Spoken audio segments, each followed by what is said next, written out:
Ano po ang ibig sabihin ng compensation rate para sa inyo?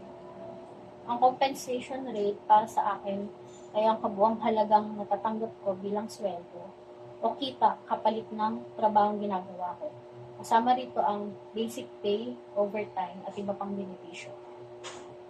Sa inyong palagay, sapat ba ang kasalukuyang pasahod sa inyong trabaho? Hindi po.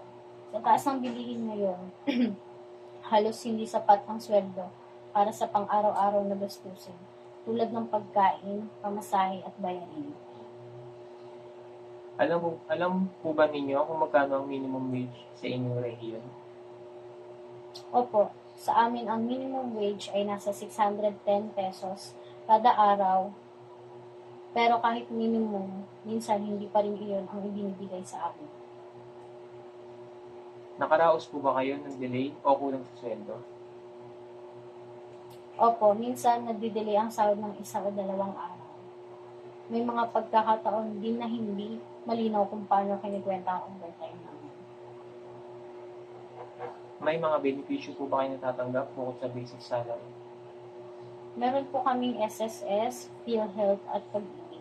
Pero wala kaming health card o transportation allowance na sana ay malaking tulong din para sa amin. Sa inyong palagay, patas ba ang rate ng pasahod based sa hirap ng trabaho ninyo? Hindi po. Bigat ang trabaho namin, lalo na sa production. Pero ang bayad ay halos pareho sa mas magaan na trabaho sa opisina. Ano ang epekto ng mababang compensation rate sa inyo o sa inyong pamilya? Mahirap po. Kadalasan kailangan kong mangutang para makaraos sa isang buwan. Minsan hindi ko na rin mabigyan ng baon ng mga anak ko. Nagkaroon na po ba ng pagkakataon na humiling kayo ng aumento o salary adjustment? Opo, pero hindi agad pinaunlakan.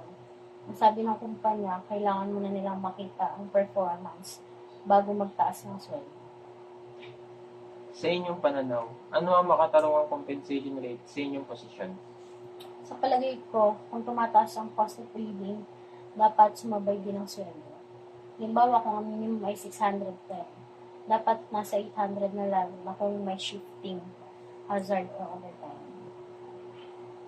Ano po ang masasabi ninyo sa mga employer na hindi sumusunod sa minimum wage law? Hindi po makatarungan yon. Dapat pantay-pantay ang trato sa manggagawa. Kung may sapat na kitang kumpanya, dapat ibigay ang tamang sahod ayon sa batas.